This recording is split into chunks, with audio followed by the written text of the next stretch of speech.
माँ पापा का कहना मानो। सर्दियों का मौसम था। नन्हे खरगोश के घर को चारों ओर घास फूस लगाकर गर्म रखा जाता था। रात होने वाली थी।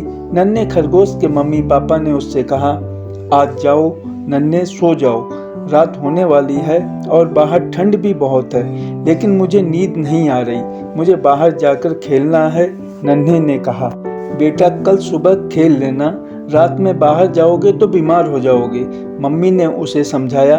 मम्मी की बात मानकर नन्हे आकर लेट गया, लेकिन उसे जरा भी नींद नहीं आ रही थी। वह थोड़ी देर लेटा, फिर मम्मी पापा से छिपकर बाहर आ गया और जंगल में घूमने निकल पड़ा।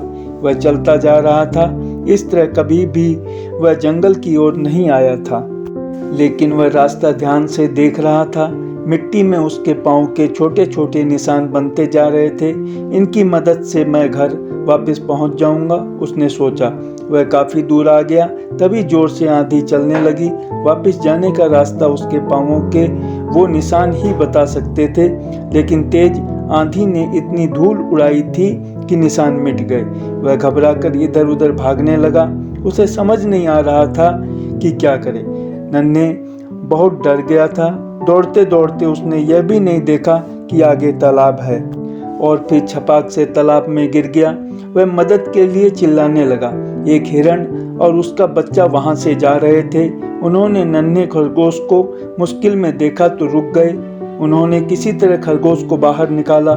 वह ठंड से कांप रहा था। हिरण जल्दी से नन्हे को अपने घर ले गया। घर जाकर हिरनी की मम्मी ने उसे अपनी गोद में लपेट लिया और दूध पीने को दिया। अब नन्हे को अच्छा लग रहा था, लेकिन उसको अब घर की याद आने लगी थी। हिरण ने उससे घर के बारे में पूछा तो नन्हे ने बताया कि उसे ठीक से पता नहीं है। इधर नन्हे की मम्मी पापा परेशान थे कि नन्हे कहाँ गया। वे उसे ढूंढने निकल पड़े। हिरण भी नन्हे को लेकर जंगल में निकला। रास्ते में ही नन्हे के मम्मी पापा उसे दूर से आते हुए दिखाई दिए। वे दौड़कर नन्हे के पास आए और उसे गले से लगा लिया। कहाँ चले गए थे तुम? मम्मी रो रही थी। ऐसे बिना बताए थोड़े ही जाते हैं, पापा बोले। नन्हे ने उनसे माफ़ी मांगी। नन्हे के मम्मी पापा ने हिरण को धन्यवाद दिया और नन्हे को साथ घर की ओर लेकर चल दिए।